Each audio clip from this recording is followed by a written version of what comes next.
রহমানির রহিম আলহামদুলিল্লাহ ওয়াসসালাতু ওয়াসসালামু আলা রাসূলিল্লাহ।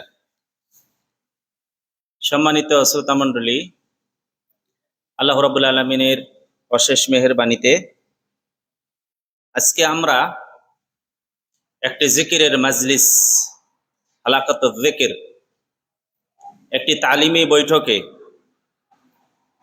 এবং সার্বিক জীবনে কোরআন এবং সুন্নাহকে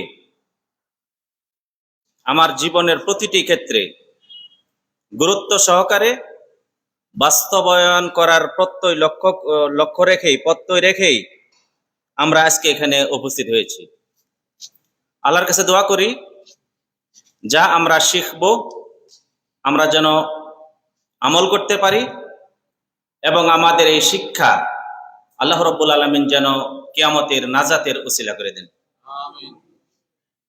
তো আজকে আমি আপনাদের সামনে যে বিষয়টি নিয়ে আলোচনা করতে চাচ্ছি সেটি হলো আদ-দাওয়াতু ইলাল্লাহ, আল্লাহর দিকে দাওয়াত দেওয়া। দাওয়াতের অর্থ আমরা আঞ্চলিক ভাষায় আমাদের দেশীয় সংস্কৃতিতে দাওয়াত যে শব্দটি এটি অপরিচিত নয়, কিন্তু আল্লাহর নবী সাল্লাল্লাহু আলাইহি ওয়াসাল্লামের দাওয়াতি মিশন যেভাবে পরিচালিত হয়েছে এবং কোরআনুল কারীম আমাদেরকে এই দাওয়াতের ব্যাপারে যেভাবে আমাদেরকে শিক্ষা দিয়েছে, এটা হলো তার থেকে একটু আলাদা। আমাদের দেশে মানুষ যা জেনেছে, স্বপ্নে দেখেছে, সেটা দাওয়াত দিচ্ছে। অল্প কিছু জানে, ওর সাথে আরো কিছু মিশ্রণ করে দাওয়াত দিচ্ছে। কিন্তু আমরা দাওয়াত দিব আদ-দাওয়াতু ইলাল্লাহ, একমাত্র আল্লাহর দিকে আহ্বান করব। এই দাওয়াতের আমি সংজ্ঞায় যাচ্ছি না, তবে সময় দেওয়া হয়েছে আমাকে 35 মিনিট। আমাকে যদি 5 মিনিট আগে যদি একটু স্মরণ করে দিবেন ইনশাআল্লাহ তাআলা। অনেক সময় হয়তো আপনাদের সময় 5 মিনিট নিলে মানে কি 100 জনের মানুষ 5 মিনিট, আমি 500 মিনিট নিয়ে ফেলেছি, এদিকে লক্ষ্য রাখবো। দাওয়াতু ইলাল্লাহ, এই দাওয়াতু ইলাল্লাহর অনেকগুলি বিষয় আছে, সেগুলি যাচ্ছি না। দাওয়াতু ইলাল্লাহ করতে গেলে 4টি বিষয় লাগবে। কয়টি? এই 4টিকে আমরা রুকন বলবো।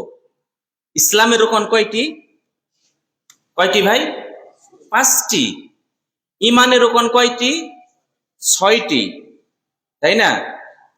তো দাওয়াতু ইলাল্লাহ করতে গেলে আমাদের 4টি বিষয় আমাকে লাগবে। কয়টি বিষয়? 4টি। এই 4টি হলো রুকন, একটা ছাড়া একটা বাদ দিলে হবে না। এই 4টে থেকে যদি আমরা একটা বাদ দেই তাহলে দাওয়া ইলাল্লাহ হবে না। কি কি বিষয় লাগবে? একটি লাগবে দাঈ, যিনি দাওয়াত দিবেন, আপনি। প্রথম বিষয় কি? আদ-দাঈ, আপনি তো দাওয়াত দিচ্ছেন, আপনি। আর একটা লাগবে মাদউ, কাকে আপনি দাওয়াত দিচ্ছেন। কয়টা বিষয় লাগবে? যাকে আপনি দাওয়াত দিচ্ছেন, শ্রোতা। আর তৃতীয় হলো আপনার বিষয়বস্তু, কিসের দিকে দাওয়াত দিচ্ছেন। আর চতুর্থ হলো এই দাওয়াতটা কোন পদ্ধতিতে দিবেন, এই 4টি বিষয় লাগবে। 1 নম্বর, যদি আমরা দায়ীর ব্যাপারে, যিনি দায়ী হবেন তাকে কি কি গুণ লাগবে, কতটুকু শিক্ষা গ্রহণ করা লাগবে, সেটি হলো কি? এই যেখানে আয়াতে লেখা আছে না সেখানে, কুল হাযিহি সাবিলি আদউ ইলাল্লাহি আলা বাসীরা, জ্ঞান অর্জন করতে হবে, জ্ঞান থাকতে হবে আপনাকে। আমাদের দেশে অনেক সময় দেখা যায় গ্রামে, তারপরে মসজিদের খতিব পাইবেন, কোরআন হাদিসের জ্ঞান নেই, কোরআন হাদিসের জ্ঞান নেই, কিন্তু দাওয়াত দিয়ে যাচ্ছেন, দাওয়াত দিয়ে যাচ্ছেন। আমরা দাওয়াত দিব, আমি দায়ী। সর্বপ্রথম কি? আপনি দায়ী ইলাল্লাহ, আপনাকে সর্বপ্রথম জ্ঞান অর্জন করতে হবে। আপনি কিসের দিকে দাওয়াত দিতে যাচ্ছেন? সালাতের দিকে আপনি দাওয়াত দিতে যাচ্ছেন। সালাত ফরজ, সালাতটা কি? ফরজে আইন। আপনি দাওয়াত দিতে যাচ্ছেন, কিন্তু সেই সালাতের দাওয়াত দিতে আপনি যাচ্ছেন, কিন্তু সে সম্পর্কে আপনারই জ্ঞান নেই। এখন আপনি একজনকে বললেন যে ভাই আপনি যে কাজটা করছেন এই কাজটা কিন্তু আপনার জন্য করা ঠিক না। ইনি বলছেন যে ঠিক, উনি বলছেন যে ঠিক। আপনাকে ঠিক না বেঠিক এই সম্পর্কে কোরআন এবং সুন্নাহ থেকে আপনাকে অবশ্যই জ্ঞান অর্জন করতে হবে। একটা উদাহরণ দিই আপনাকে, জ্ঞান অর্জন করতে হবে।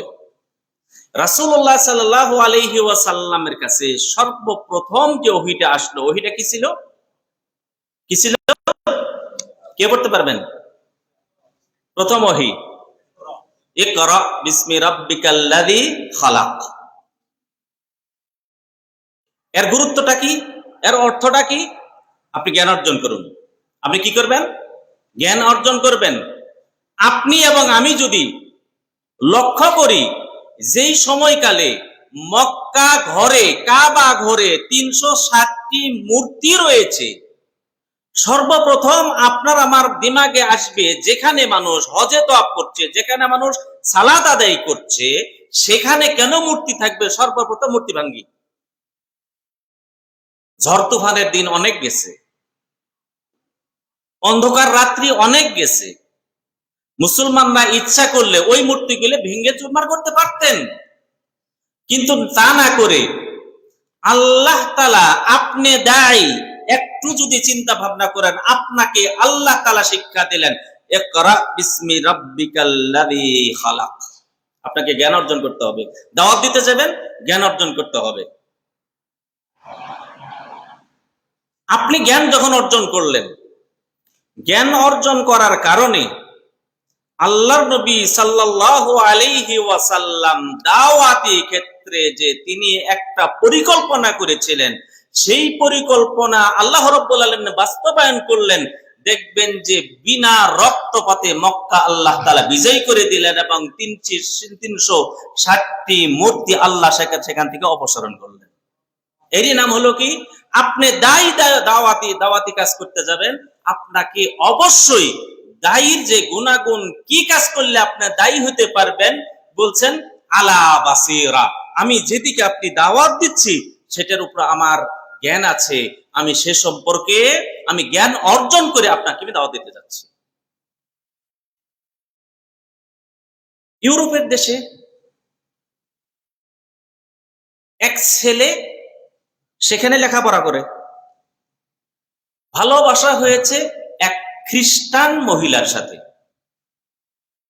শেষ পর্যায়ে খ্রিস্টান মহিলা বলছে যে তুমি যদি ঈসা আলাইহিস সালাতু ওয়াস সালামকে আল্লাহর ছেলে মেনে নাও, তাহলে ভালোবাসা থাকবে অবিচল, নইলে তোমার সাথে আমার সব বিচ্ছিন্ন।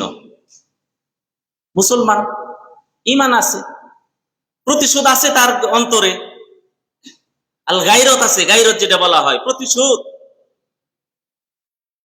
বলছে ঠিক আছে আমি মেনে নিব, তবে তোমাকেও মানতে হবে মুহাম্মদ আল্লাহর ছেলে। এই যদি দায়ীর অবস্থা হয়, তাহলে ও যে শিরকটা করছে তার চেয়ে বড় শিরক আপনি পতিত হলেন। আপনি প্রতিশোধ এভাবে নেবেন না।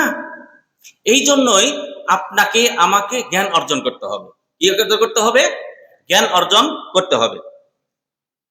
আপনি দায়ীর জন্য অনেক গুণাবলী রয়েছে। তার ভিতরে একটি হলো, যেদিকে আপনি দাওয়াত দিতে যাচ্ছেন, যদি সেটা আপনি যদি না মানেন, তাহলে কিন্তু কি হবে না? ফলাফল শূন্য। এরপরে আপনাকে পরে আসছে ইনশাআল্লাহ। তো আর দায়ীর জন্য কি লাগবে? আমি যেই বিষয়ে আহ্বান করতে যাচ্ছি সেই বিষয়ে আপনাকে জ্ঞান থাকতে হবে, আমাকে জ্ঞান থাকবে, তাহলে আমি কি দায়ী। এবং দায়ীর যে অনেক গুণাগুণ, নম্র হইতে হবে, তারপরে ভদ্র হইতে হবে, নরম কথাই হইতে হবে। যেমন আল্লাহ তাআলা কি বললেন ফেরাউনের কাছে আল্লাহ তাআলা মুসা এবং হারুন আলাইহিস সালামকে প্রেরণ করলেন এবং বললেন আমি প্রেরণ করছি, তুমি তো ভয়ের কারণ নেই, তবে দেখো তাদের সাথে তুমি মিষ্ট ভাষায়, নরম ভাষায় কথা বলে, তারা রাখবে, তুমি রাখবে না। কি শিক্ষা দিলেন? এটি শিক্ষা দিলেন আল্লাহ তাআলা মুসা আলাইহিস সালাম এবং হারুন আলাইহিস সালামকে। তাহলে দায়ী বলতে কি বুঝি? দায়ীকে আপনি দাওয়াত দিবেন। এরপরে আসছি আমরা মাদউ, কাকে আপনি দাওয়াত দিতে যাচ্ছি তাদের সম্পর্কে আপনাকে জানতে হবে। কি করতে হবে? 90 বা 80 সালের আগে চিটাগাং, কক্সবাজার এমন কিছু এলাকা ছিল যেখানে যদি কালেমা তাওহীদের সঠিক দাওয়াত নিয়ে যেতেন তাহলে সেখানে আপনাকে গর্দান রেখে দিত। জানেন তো? জানেন আপনারা? তারা বলছে আখিরে জামান সুন্নি এবং ওয়াহাবিদের ভিতরে একটা যুদ্ধ হবে, এই যুদ্ধে সুন্নিরা কি করবে?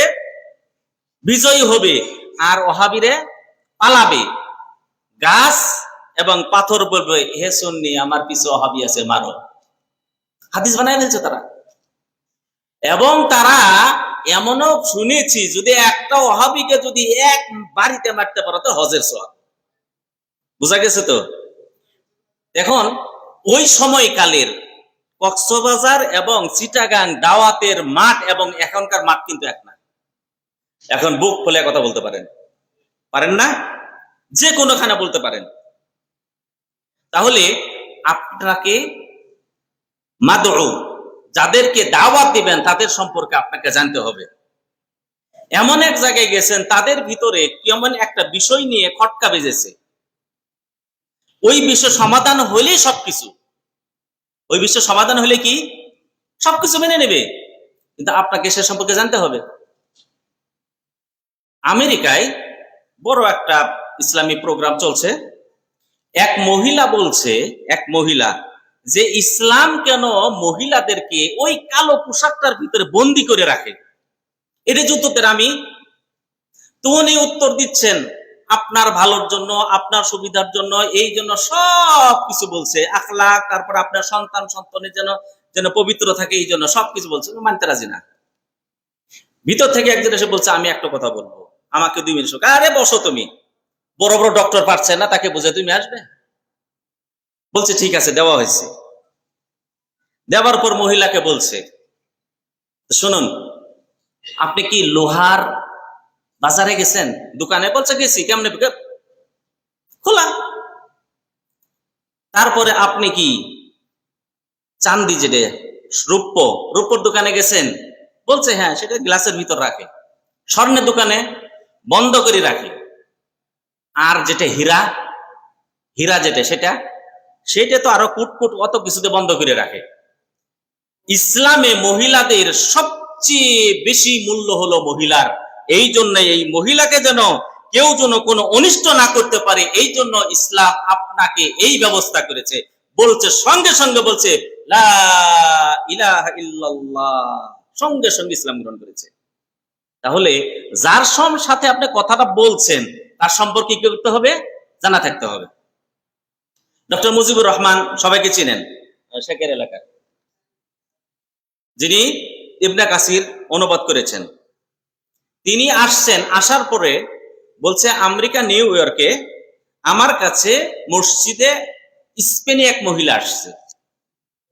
আসার পরে আমাকে বলছে আমার ঘুম হয় না, তুমি যদি সমাধান দিতে পারো তাহলে আমি ইসলাম গ্রহণ করবো। যত কিছু আমার প্রয়োজন আমি সবকিছু ছাড়তেও রাজি, ধরতেও রাজি, কিন্তু আমার ঘুম দরকার, ঘুম হয় না। একজন দায়ীকে ঈমান থাকতে হবে, বিশ্বাস থাকতে হবে। তিনি বললেন তোমার ঘুম হবে, 3 দিন সময় দিবে, এবং তোমাকে যদি ইসলাম গ্রহণ করো তোমার ঘুম হবেই হবে। আপনি চ্যালেঞ্জ করতে পারবেন? আপনি দায়ী। তারপরে তিনি ইসলাম গ্রহণ করলেন। করার পরে তিনি গোসল করলেন, গোসলের নিয়ম যেটা ইসলামে। এরপরে বলছে 3 দিন পর ইনি ওই মহিলা আমাকে টেলিফোন করে বলছে ডক্টর আমার ঘুম নিয়মিত হচ্ছে। তাহলে মাদউ যিনি, তাকে আপনাকে জানতে হবে। তার ঘুম নাই, আমি বললাম কি ডাক্তার কাছে যান না, আলা বিযিকরিল্লাহি তাতমাইন্নুল কুলুব, আল্লাহর জিকির, অন্তর নিরাপদ থাকে, অন্তর শান্তি পায়। তাহলে এই যদি আপনাকে যদি ওই বিশ্বাস যদি থাকে, যে কোনো হিন্দু, যে কোনো খ্রিস্টান, যে কেউ আসুক না কেন, বলছে আমার শরীরের ভিতরে এই এই রোগ রয়েছে, আপনি জানেন ইসলাম হলো একটা মহৌষধ, ইসলাম হলো বড় একটি ঔষধ, ইসলামের সালাদ একটি ঔষধ, সবকিছু একটা করে ঔষধ। আপনি তাকে যদি, আপনার যদি দায়ী হিসেবে যদি সেই শিক্ষা যদি পেয়ে থাকেন, আপনি দায়ী হিসেবে যদি সেই ঈমান যদি পেয়ে থাকেন, আপনি বলবেন আপনার নিশ্চিত সবকিছু পাইবেন, শুধু একটা কাজ করতে হবে, সেটা কি? আলা বিযিকরিল্লাহি তাতমাইন্নুল কুলুব, জিকির করতে হবে। রাসূল সাল্লাল্লাহু আলাইহি সাল্লাম হুযায়ফা বিন ইয়ামানকে রাদিয়াল্লাহু তাআলা, মুআয বিন জাবালকে যখন তিনি প্রেরণ করলেন, কোথায়? ইয়ামানে। কোথায় প্রেরণ করলেন? ইয়ামানে প্রেরণ করলেন। দুইবার প্রেরণ করেছেন, এটা প্রথমবারের বিষয়। তিনি বললেন, মুআয, তুমি যাচ্ছ আহলুল কিতাবের কাছে। কার কাছে? আহলুল কিতাব, যাদের কাছে তাওরাত রয়েছে, তাদের কাছে ইনজিল রয়েছে, জাবুর রয়েছে, তাদের কাছে তুমি যাচ্ছ। প্রস্তুতিটা তোমার সেরকমই হইতে হবে, তোমার প্রস্তুতিটা সেই রকমই হইতে হবে।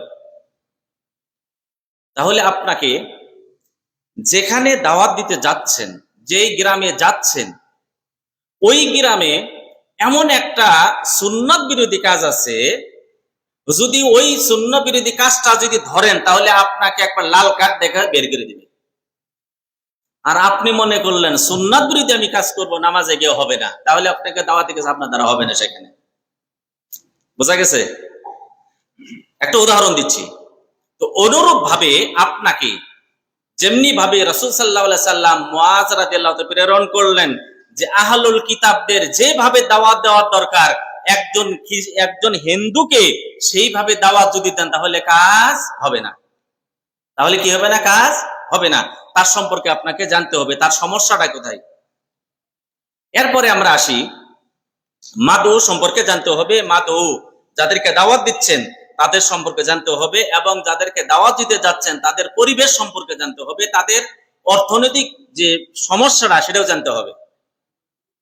1991 সালে একটা বড় জলোচ্ছ্বাস হয়েছিল, কোথায়? চিটাগাং, তাই না? ওই চিটাগাঙে তাবলিগ জামাতের লোক ওখানে যাওয়ার পরে তাদেরকে বলছে যে আসলে যে বিপদটা আসে আমাদের হাতের কামাই। আমরা ইসলাম থেকে, আমরা আল্লাহ রাব্বুল আলামিনের ইবাদত থেকে, আমরা রাসূল সাল্লাল্লাহু আলাইহি সাল্লামের সুন্নাত থেকে দূরে সরে গেছি, এই জন্যই আমাদের কি হয়েছে? এই বিপদ এসেছে। কথাটা কিন্তু সত্য, কিন্তু যেই পরিবেশে রেখেছেন রাখাটা ঠিক হয়নি। কি হয় নাই? রাখাটা ঠিক হয়েছে? জলোচ্ছ্বাস হয়ে গেছে, বাড়ি ঘর নাই, এক ফ্যামিলিতে 8 জন ছিল, আছে 3 জন, 5 জনের খবর নাই। সেখানে আপনি কি এই দাওয়াত নিয়ে যাবেন, না তাদের জন্য আপনি খাবার অথবা কাপড় নিয়ে যাবেন? এটাই সর্বপ্রথম। কুয়েতের এক শেখ আব্দুর রহমান আস-সুমেদ, তার হাতে 10 লক্ষের অধিক মুসলমান হয়েছে আফ্রিকাতে। কি করেছে? যেখানে যেখানে অনেকেই বলেন, এখানে যারা গেছেন, যে সেখানে ছাত্রদেরকে 7 দিন পড়ানো হয়, 1 দিন ছুটি দেওয়া হয়, এরা পানির খুঁজে যাবে, কোথায় পানি পাওয়া যায়। পানির এত সমস্যা। সুলাইমান আব্দুর রহমান আস-সুমাইদ, তিনি বড় করে একটা নলকূপ করতে গেলে অনেক টাকার প্রয়োজন, সেখানে অনেক নিচে, একটা করে দিয়ে কাউকে তিনি ইসলামের দাওয়াত দেন নাই, শুধু লিখে দিছেন মুসলমানদের পক্ষ থেকে এই এলাকার মানুষের জন্য পানির হাদিয়া। কি দাওয়াত দিয়েছেন? শুধু এখানে কয়েক গ্রামের কয়েক হাজার পরিবার রয়েছে, এটাই অবলম্বন। তিনি শুধু লিখে দিয়েছেন একটা টিউবওয়েল করে, তারপরে কি পানির ব্যবস্থা করে বলে যে মুসলমানদের পক্ষ থেকে এই এলাকার মানুষের জন্য হাদিয়া। বাস, আর কোনো দাওয়াত দিতে হয় নাই। ওই কয়েক গ্রামের মানুষ একদিনে মুসলমান হয়ে গেছে। তাহলে আপনাকে জানতে হবে যাকে আপনি দাওয়াত দিচ্ছেন তার অবস্থাটা কি, তার অবস্থাটা কি। তার অবস্থা যদি অর্থনৈতিক কিছু সাহায্য করলে যদি উনি যদি ইস্তেকামাতে যদি চলে আসেন, আল্লাহর রাস্তায় যদি চলে আসেন, তাহলে একটা লুঙ্গি কিনে দেন। অনেক সময় আপনি কিছু দান খয়রাত করেও ইসলামের দিকে নিয়ে আসতে পারবেন। এই জন্য ইসলামে 8টি যে জাকাতের খাত, আর একটা কি রয়েছে, তাদেরকে মনটাকে ইসলামের দিকে আনার জন্য জাকাতের একটা খাত তাদের দেওয়া যেতে পারে। অনেক সময় দেখা গেল ভালো ব্যবহারে, এবং অনেক সময় দেখা গেল যে তাদের সাথে সদাচরণ, ভালোভাবে কথা বলার কারণে আল্লাহ তাআলা কি করে দিবেন, তাদের মন খুলে দিবেন।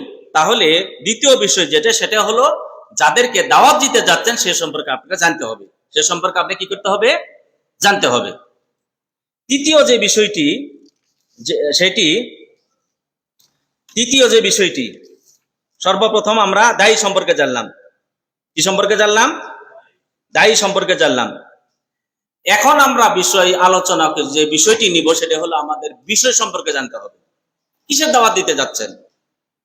গিয়ে বললেন ভাই আপনার মসজিদে আসেন, বহুত ফায়দা হবে, নাকি আপনি একটা টার্গেট করবেন? ভাই আমরা যারা দেশে যাই অনেক প্রকার হাদিয়া নিয়ে যাই, কিন্তু হাদিয়া তাও কম হয়। কেউ হাদিয়া দিয়ে স্বর্ণ 3 কেজি নিয়েও কি দেওয়ার পরে কি বলবেন যে হয়েছে, বলছে আমি কম পাইছি, তাই না? আপনাদের কাছে বড় একটা অনুরোধ করব, সেটা হলো এই প্রত্যেকবার দেশে যাইবেন আল্লাহর ওয়াস্তে 2 দিন। কয়দিন? আল্লাহর ওয়াস্তে 2 দিন আপনি দেন। কিছু টাকা রাখেন, বাজেট রাখবেন এই দাওয়াতি কাজে। কি রাখবেন? এই দাওয়াতি কাজে। তাহলে বিষয়টা এবার কি করবেন? এবারের বিষয় হলো আমাদের এলাকায় যে মহিলা এবং পুরুষ ভিক্ষা করতে আসে 10 জন টার্গেট করব। তাদেরকে বলি তুমি কয় কেজি চাউল পাও? বলছে 3 কেজি চাউল পাই। ঠিক আছে, 10 জন মহিলা, একজন মহিলা নিয়ে এসে ছোট ছোট সূরা গুলি শিক্ষা দেওয়ার ব্যবস্থা করেন, সালাতটা শিক্ষা দেওয়ার ব্যবস্থা করেন। এরপরে দুপুরবেলা খাবার ব্যবস্থা করেন, ওই 3 কেজি চাউল দিয়ে দেন এবং বলবে শেষে তোমার জন্য কাপড়ও আছে ব্যবস্থা। তাহলে অল্প খরচে, অল্প একটু পরিশ্রমে আপনি একজন মানুষকে জাহান্নাম থেকে আপনি বাঁচাতে পারলেন। তাহলে আপনাকে টার্গেট নিতে হবে। সাধারণভাবে এমনি বলে ইসলাম মেনে চলো না, প্রশিক্ষণের ব্যবস্থা করেন। এবার যারা দেশে যাইবেন, একজন ভাই আপনার মসজিদের ইমাম সাহেবকে আগে থেকে কথা বলবেন, শেখ আমরা 1 সপ্তাহের একটা কোর্স করব, টাকা পয়সা যা লাগে ইনশাআল্লাহ আমি চেষ্টা করব। আপনার পরিবেশ কি চায়? অনেক পরিবেশ আছে খাবার না দিলে আসবে না, ব্যবস্থা করেন। মান তারাকা লিল্লাহি শাইআন, কেউ যদি আল্লাহর রাস্তায় কিছু ছেড়ে দেয়, বিসর্জন দেয়, আল্লাহ তাআলা এর পরিবর্তনে অনেক ভালোটা দান করেন। আপনারা সবাই এটা প্রমাণ আছেন। এইবার দেশে যাবেন, ইমাম সাহেবকে বলবেন মসজিদে আমরা 1 সপ্তাহ 2 দিন 3 দিনের একটা কোর্স করব। সেটা হলো কি? আরকানুল ইসলাম, লা ইলাহা ইল্লাল্লাহ। অর্থে অনেকেই জানে না, এই অর্থে অনেকেই জানে না। আপনি সাথে থাকবেন, কেন? আপনি দায়ী, আপনি সাথে থাকবেন, থেকে ওই ইমাম সাহেবকে উৎসাহ দিয়ে একটা কোর্সের ব্যবস্থা করেন। অনেকেই আছে বাংলাদেশে, এখনো অনেকেই আছে, ওই সমাজ, আমাদের সমাজে অনেকেই আছে, বলছে আমার নিয়ত পারি না ভাই সালাতের, এই জন্য আমি সালাত আদায় করি না। আপনি কি একটুকু যদি বুঝাইতে পারেন যে নিয়ত করতে হয় না, নিয়ত করতে হয় অন্তরে। সূরাতুল ফাতিহা পাঠ পড়তে হয়, আর নিয়ত পড়তে হয় না, নিয়ত করতে হয়, এটা বুঝাই দেন। আপনার ইমাম সাহেব অনেকেই আছে এলাকায়, 5 জন সহি আকীদা গ্রহণ করেছি, এখনো ওই মসজিদে সালাত আদায় করি। টার্গেট নিয়েছেন, এক জায়গায় গিয়েছি, টার্গেট নিয়েছে যে আমি সৌদি আরব থাকা অবস্থায় সত্যের দাওয়াত পেয়েছি এবং আসার পরে এখন আমরা 35 জন হয়েছি কয়েক বছরে, 100 জন যেদিন হব সেই দিন আমরা চেষ্টা করব যেই মসজিদটা রয়েছে এই মসজিদকে আমরা কি করব, সহি আকীদা প্রচার করে ইমাম সাহেবকে আমরা এই দাওয়াতে নিয়ে এসে, ইমাম সাহেব যদি নিজেই যদি মানে ভালো হয়ে যান, নিজেই যদি সহি আকীদা গ্রহণ করেন, তাহলে এই সমাজ পুরাটাই সহি আকীদা গ্রহণ করবে। তবে যদি শেষ পর্যন্ত যদি না পারি, তাহলে আমরা একটা মসজিদ বানাবো। আপনি পরামর্শ কি দিবেন? চেষ্টা করেন ওই মসজিদটাকে যেন আপনি শুদ্ধ করতে পারেন। ওদের মাঝে আমাদের মাঝে কিন্তু পার্থক্যটা বেশি না, সামান্য পার্থক্য, কিন্তু বুঝের ভুল। আপনি যখন ওই সমাজে যাবেন, যাওয়ার পরে বলবে যে তোমাদের এই ভুল এই ভুল না। সর্বপ্রথম যিনি সহিহ হাদিস মানতে হবে এই স্লোগান দিয়েছিলেন তিনি ছিলেন আবু হানিফা রাহিমাহুল্লাহ। আমরা যাদেরকে হানাফি আমরা দেখি, তারা কিন্তু আবু হানিফাকে তারা মানে না বেশি, আবু হানিফাকে প্রকৃত আবু হানিফাকে মানে আহলে হাদিসরাই বেশি মানে। এটা তো জানেন। এই বিষয়টা তাদের সাথে বসেন, বলবেন নামায়াতু নুসাল্লি সারা নামাজ হবে না, ভাই দলিল নিয়ে আসেন। আমরা কোরআন থেকেও চাই না, হাদিস থেকেও চাই, ইমাম আবু হানিফা থেকে একটা দলিল নিয়ে আসে যে তিনি বলেছেন যে নামায়াতু নুসাল্লি পাঠ করতে হবে, শেষ। তাহলে আমাদেরকে যে বলছি, আমাদেরকে বিষয় কোন বিষয়টা সম্পর্কে এবার আমি দাওয়াত দিব। এইবার আমরা এক ভাই দাওয়াত দিবেন, এক ভাই দাওয়াত দিবেন যে আমি সমাজ কল্যাণ কাজ আমি এবার প্রশিক্ষণ একটা দিব বা কিছু করে আসবো সমাজ কল্যাণের কাছে। রাসূল সাল্লাল্লাহু আলাইহি ওয়াসাল্লাম বলছেন সমাজ কল্যাণের কাজ এত গুরুত্বপূর্ণ। এক ব্যক্তি রাস্তা দিয়ে যাচ্ছে, দেখছে একটা ডাল দাঁড়িয়ে আছে, মুসলমানের মানুষদেরকে কষ্ট দিচ্ছে, কেটে ফেলার কারণে আল্লাহ তাআলা এই সমাজ সেবা করার কারণে আল্লাহ তাআলা তাকে জান্নাত ফয়সালা করে দিয়েছেন। একজন প্রোগ্রাম নেন, এবার বিষয়টা যেটা আপনি বিষয় নেবেন, এবার গিয়ে সমাজ কল্যাণ কাজ করব। আর একজন বিষয় নিলেন, আমি এবার গিয়ে সালাত আদায়ের ব্যাপারে সমাজকে আমি উৎসাহিত করব, আমার বিষয় হবে সালাত কায়েম করা।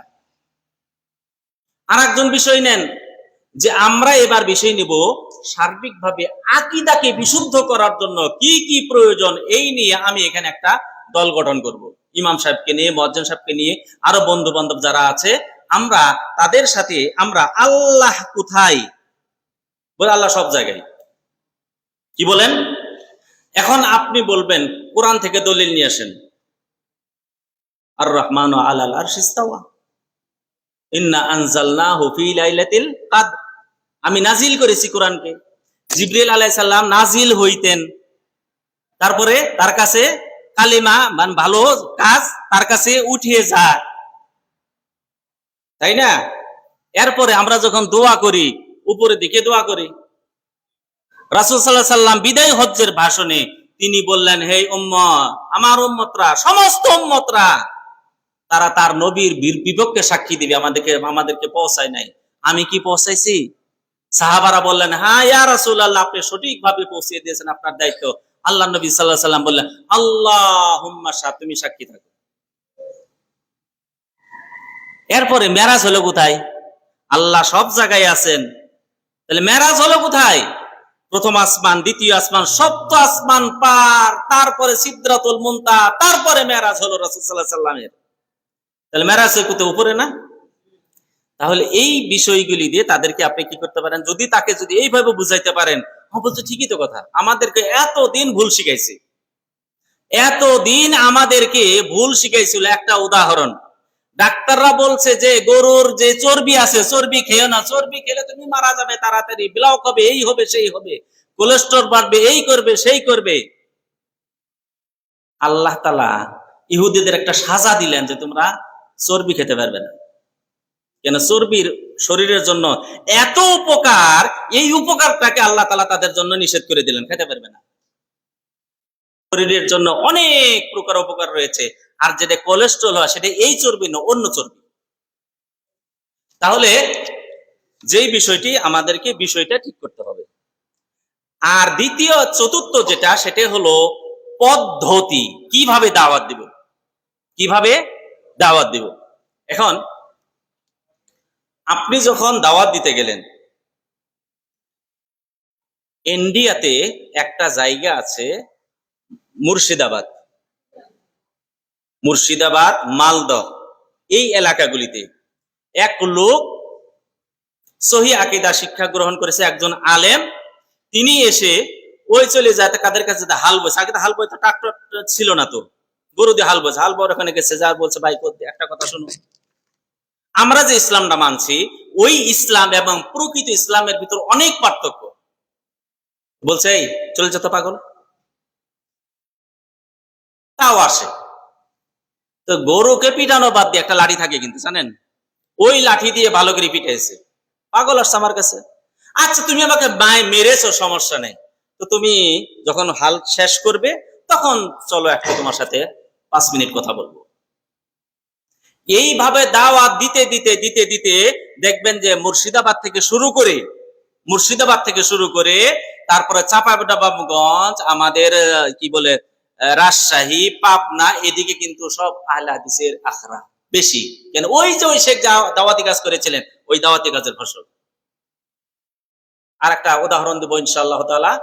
এই উদাহরণ মাধ্যমে, আমার সময় তো আমাকে জানালেন না কতটুকু কখন শেষ হবে, আরো 5 মিনিট আছে আলহামদুলিল্লাহ। তো একটা উদাহরণ দেই। আমাদের নারায়ণগঞ্জ, পুরিন্দার ওই পাশে একটা গ্রাম আছে, গ্রামের নাম হলো নোয়াগাঁও।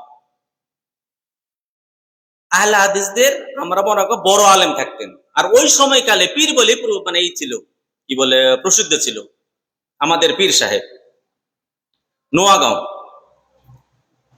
তো তখন সিপাহী বিদ্রোহের সময়, যাই হোক ওদিকে যাচ্ছি না, তো একবার এই যে গাজীপুর চৌরাস্তায় একটা মুনাজারা হলো, বাহাস হলো। ওই সময়কালে বলা হতো রফে এবং হানাফি।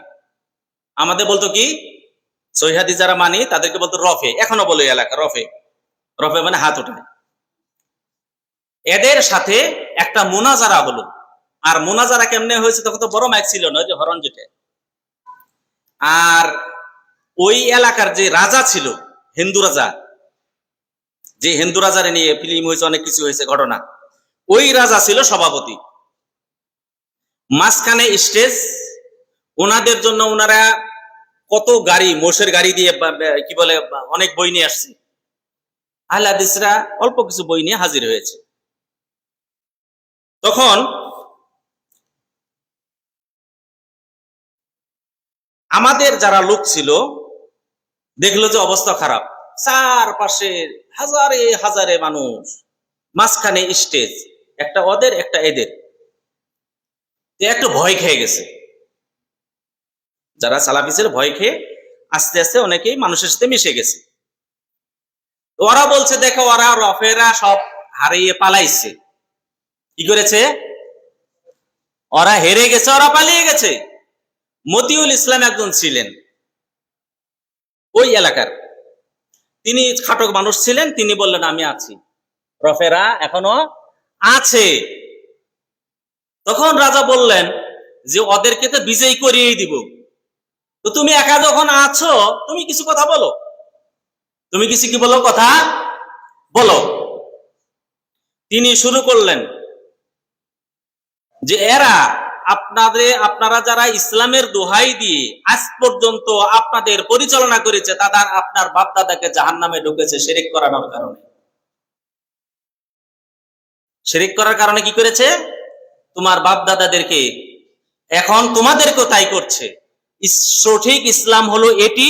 আর আপনারা যেটা ইসলাম যেটা মানছেন সেটি হলো আপনাদের এলাকার ইসলাম। তিনি 1.5 ঘন্টা আলোচনা করেছেন এইভাবে, একটা মানুষ নড়েনি, তবে স্টেজ ফাঁকা। কি হয়েছে? যে পাশে যে মানে ছিল হানাফিদের যে স্টেজ ছিল, ওই স্টেজ ফাঁকা হয়ে গেছে। ফাঁকা হওয়ার পর তখন তাকে কি করে বিজয়ী ঘোষণা করা হলো? রফেদেরকে কি করা হলো? বিজয়ী ঘোষণা করে দেওয়া হলো। তিনি বললেন, না, এখনো শেষ হয় নাই। বিজয়ী তো করলেন আপনারা, মসজিদের সমস্ত ইমাম এখানে হাজির আছে, আপনাদের করণীয় কি সে সম্পর্কে কিছু শুনে যান। তারপরে তিনি আরো 1 ঘন্টা বক্তৃতা দিলেন এবং তাদেরকে বুঝিয়ে দিলেন ওই সময়কালে শতকরা 90টি মানে মসজিদই মানে আহলে হাদিস মসজিদ হয়ে গেছিল। গাজীপুর, তারপরে আপনার ধরেন নারায়ণগঞ্জ, এই এলাকা পুরো মানে উত্তরার্ধ এই এলাকা সহ। তো আপনি যদি জ্ঞান থাকে, আপনি যদি প্রকৃত দায়ী থাকেন, তাদের ভিতরে যে সন্দেহগুলি আছে ওই সন্দেহগুলি যদি আপনি যদি ঔষধ দিতে পারেন তাহলে যথেষ্ট, তাহলেই যথেষ্ট। তাহলে আমাদের বিষয়টাকে আমরা চয়ন করব এবং উসলুব কোন ভাষায় আমরা তাদেরকে দাওয়াত দিব, এমন যেন না হয় আমি রাখালের কাছে গেছি, গিয়ে আমি সাহিত্যের ভাষা শুরু করে দিয়েছি, তাহলে আপনার দাওয়া ঠিক হবে না। আবার আপনি একজন ভালো সাহিত্যিকের কাছে গিয়ে আপনার আঞ্চলিক ভাষা শুরু করে তাও হবে না। তাহলে আমাদেরকে এই বিষয়গুলো আমাদেরকে জানতে হবে। বিষয় 1 নম্বর হলো আপনি দায়ী, আপনাকে অবশ্যই জ্ঞান অর্জন করতে হবে এবং যাদের সম্পর্কে আপনি দাওয়াত দিবেন তাদের সম্পর্কে আপনাকে জানতে হবে। আর একটা হলো কি, বিষয়টা কি, সালাতের নাকি কিসের? আমি যেন উদাহরণ দিলাম, একজন সমাজ কল্যাণ নিয়ে যাবেন, একজন সালাত নিয়ে যাবেন, একজন আকীদা নিয়ে যাবেন, একজন আরকানুল ইসলাম নিয়ে যাবেন, একজন আরকানুল ঈমান নিয়ে যাবেন। এইভাবে এই বিষয় ভিত্তিক দাওয়াতি কাজ যদি করেন তাহলে আমাদের দাওয়াতি কাজ সফল অবশ্যই হবে। আল্লাহর কাছে দোয়া করি আল্লাহ রাব্বুল আলামিন আপনাদের আমাদেরকে সবাইকে তৌফিক দান করুন।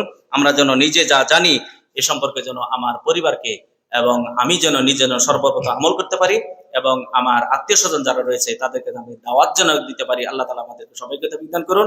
আসসালামু আলাইকুম ওয়া রাহমাতুল্লাহি ওয়া বারাকাতুহু। মাশাআল্লাহ, জাযাকাল্লাহ খায়রান। শাইখে হাসান জাযা শেখের আলোচনা থেকে আমরা যা বুঝতে পারলাম এবং শুনতে পারলাম, শেখে প্রশ্ন করব, মানে আলোচনা শেষে ওইখান থেকে এবং পুরস্কার দেওয়া হবে যে উত্তর দিতে পারবেন। তো এ পর্যায়ে আলোচনা নিয়ে আসছেন শেখ মুশফিকুর রহমান মাদানী, দায়ী বদিয়া ইসলামী সেন্টার। শেখকে মূল্যবান আলোচনা দেওয়ার জন্য অনুরোধ জানাচ্ছি। শেখের আলোচনাটা মন প্রাণ দিয়ে শুনবেন এবং প্রশ্নোত্তর পর্ব আছে এই আলোচনার উপরে। ফাদ্দাল শেখ।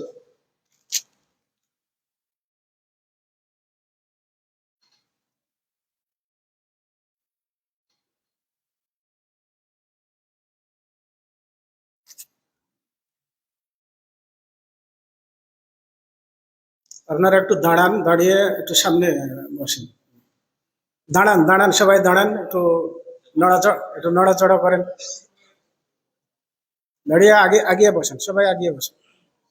পিছনে একটু জায়গা খালি রাখেন। আগিয়ে আসেন সবাই।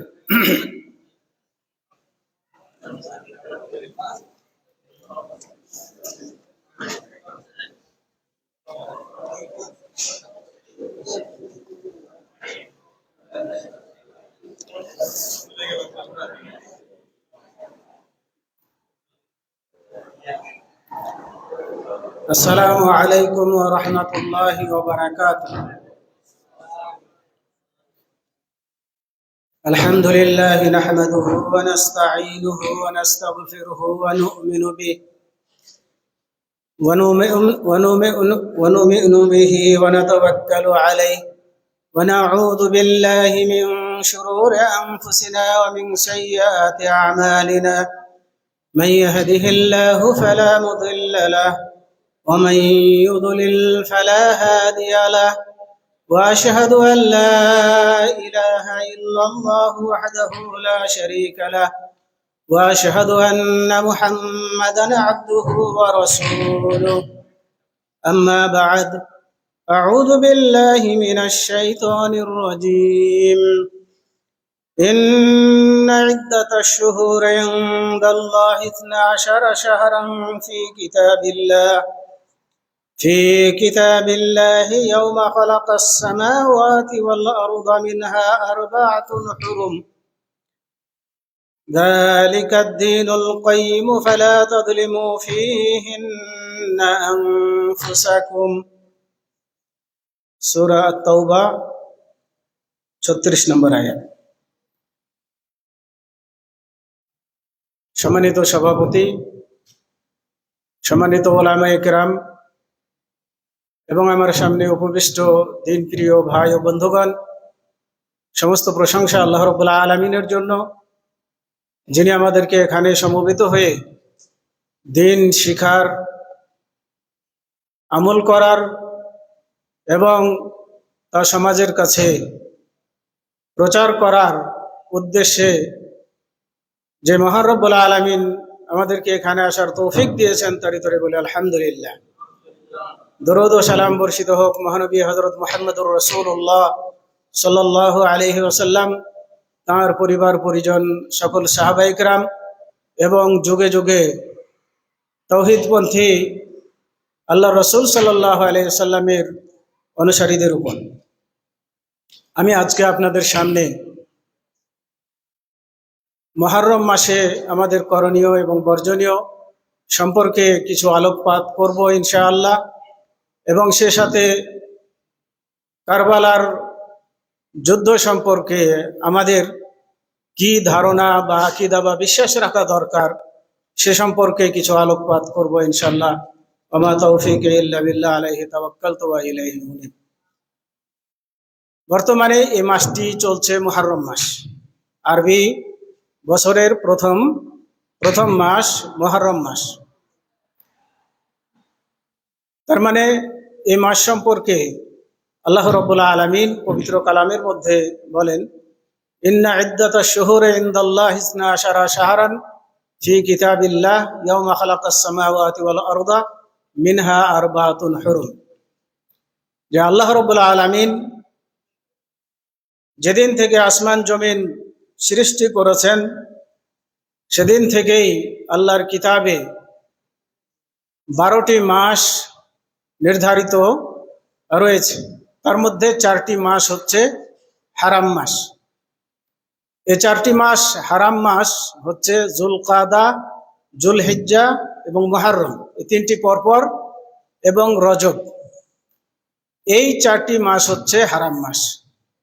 যে মাসগুলো এক অর্থে আপনি বলতে পারেন সম্মানিত মাস, আর এক অর্থে বলতে পারেন যে এই মাসগুলো যুদ্ধ, বিগ্রহ, মারামারি, হানাহানি, সকল ধরনের অন্যায় অবিচার এগুলো করা হারাম বা নিষেধ, যার কারণে এই মাসগুলোকে হারাম বলে আখ্যায়িত করা হয়েছে। তো এই মুহররম মাসে আমাদের মুহররম 4টি মাসের কথা আমি বললাম, তাই না ভাই? তো 4টি মাসের মধ্যে 2টি মাসের রোজা সম্পর্কে হাদিসে তার ফজিলত বর্ণনা করা হয়েছে। একটা হচ্ছে মুহররম মাস, আর আরেকটি হচ্ছে যুলহিজ্জা মাস। আর বাকি 2টি মাস, আর বাকি কোন 2টি মাস ভাই? রজব আর যুলকাদা, তাই না? এই 2টি মাসের রোজা সম্পর্কে কিছু বলা হয়নি। কিন্তু আপনি হাদিস যদি খুঁজতে যান তাহলে অনেক হাদিস পাবেন যেখানে হারাম মাস সম্পর্কে রোজার কথা উল্লেখ করা হয়েছে, কিন্তু এই হাদিসগুলো কি নয়? সহিহ নয়, জাল বা জয়ীফ হাদিস। জাল বা জয়ীফ হাদিস, যার উপরে ভিত্তি করে কোনো আমল করা যায় না। অতএব আল্লাহ তাবারাকা ওয়া তাআলা আমাদেরকে কি নির্দেশ দিয়েছেন? আল্লাহ বলছেন, ওয়ামা আতাকুমুর রাসূলু ফাখুযুহু ওয়ামা নাহাকুম আনহু ফান্তাহু। তোমাদের রাসূল তোমাদেরকে যা দিয়েছেন তা গ্রহণ করো, এবং যার থেকে নিষেধ করেছেন তার থেকে বিরত থাকো বা বর্জন করো। রাসূল যেটা আমাদেরকে দেননি সেটা দিন নয়। রাসূল যে আমাদেরকে দেননি তা কি নয়? দিন নয়। রাসূল যেটি আমাদেরকে দিয়েছেন সেটি হচ্ছে কি? দিন বা ধর্ম। সেটি আমরা মানব, পালন করব, তাহলে আমরা লাভবান হব দুনিয়া এবং আখিরাতে। আর যদি এর বাইরে আমরা যাই তাহলে ক্ষতিগ্রস্ত হব। কিয়ামতের দিন আল্লাহ রাসূলের হাত থেকে হাউজ কাউসারের পানি পান করা থেকে বঞ্চিত হব, আল্লাহ রসুলের শাফাত থেকে বঞ্চিত বঞ্চিত হব। আল্লাহ পরে উত্তম রোজা হচ্ছে মুহররম মাসের রোজা। কথা বুঝে আসছে না আসেনি ভাই? মুহররম মাসের রোজা বলতে কোন রোজা বুঝলেন? মুহররম মাস বলতে পুরা মাস, তাই না? এখানে আল্লাহ রসুল কি বললেন? মুহররম মাসের রোজা, তার মানে মুহররম মাস পুরাটাই কি রোজার দিক দিয়ে উত্তম। যে কোনো রোজা রাখবেন মুহররম মাসে, যত নফল রোজা রাখবেন সবগুলোই কি উত্তম রোজা হিসাবে কি হবে? পরিগণিত হবে।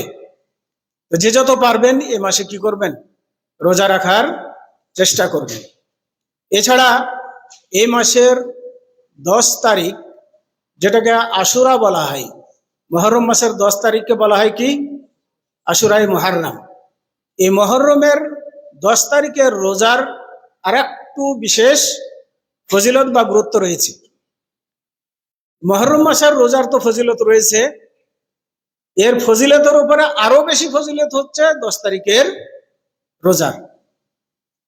এই 10 তারিখের রোজা সম্পর্কে আবু কাতাদা রাদিয়াল্লাহু তাআলা আনহু বলেন যে আল্লাহ রাসূল সাল্লাল্লাহু আলাইহি ওয়াসাল্লামকে মুহররমের 10 তারিখের রোজা সম্পর্কে জিজ্ঞাসা করা হলো। তখন আল্লাহ রাসূল সাল্লাল্লাহু আলাইহি ওয়াসাল্লাম বললেন যে সিয়ামু ইয়াউমে আশুরা আহতাসিবু আলাল্লাহি আন ইউকাফিরা সানাতাল্লাতী ক্বাবলাহু। আশুরার রোজা সম্পর্কে আল্লাহ রাসূলকে যখন জিজ্ঞাসা করা হলো তখন তিনি বললেন, আমি আল্লাহর কাছে নিশ্চিতভাবে আশাবাদী যে আল্লাহ রাব্বুল আলামিন এই রোজার বিনিময়ে অতীতের 1 বছরের গুনাহ মাফ করে দিবেন, ক্ষমা করে দিবেন। তাহলে ফজিলতের উপরে ফজিলত পাওয়া গেল না গেল না ভাই?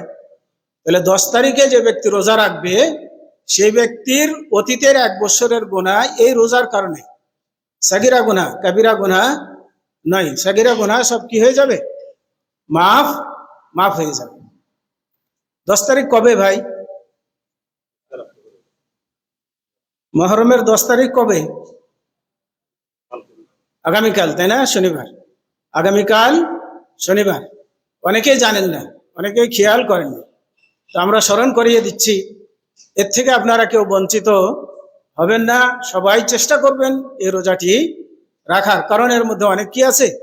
ফজিলত আছে। উত্তম রোজা, একে তো উত্তম রোজা, দ্বিতীয় হলে অতীতের 1 বছরের গুনাহ মাফ হয়ে যাবে। এছাড়াও আরো রোজার ফজিলত, অন্যান্য ফজিলত আছে।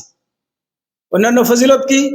যে ব্যক্তি আল্লাহর রাস্তে একদিন রোজা রাখবে সে জাহান্নাম থেকে 70 বছরের রাস্তা পরিমাণ দূরত্বে চলে যাবে। তার মানে জাহান্নাম থেকে দূরে চলে যাবে। তারপরে আল্লাহ রাসূল সাল্লাল্লাহু আলাইহি সাল্লাম বলছেন যে রোজা কিয়ামতের দিন ঢাল হিসেবে কি হবে? আসবে, রোজাদারকে রক্ষা করবে। রোজা তার রোজাদারকে কি করবে? আল্লাহর শাস্তি থেকে রক্ষা করবে, বাঁচাবে। তো এই ধরনের বহু ফজিলত আছে। রোজাদারদের জন্য আল্লাহ রাব্বুল আলামিন জান্নাতে একটা বিশেষ গেট রেখেছেন যার নাম হচ্ছে রাইয়ান। এই গেট দিয়ে শুধু রোজাদাররা প্রবেশ করবে। রোজাদারদের প্রবেশ হয়ে গেলে গেট বন্ধ করে দেওয়া হবে, বন্ধ করে দেওয়া। তাহলে এটা রোজাদারদের সম্মান না সম্মান নয় ভাই? অবশ্যই হ্যাঁ, সম্মান।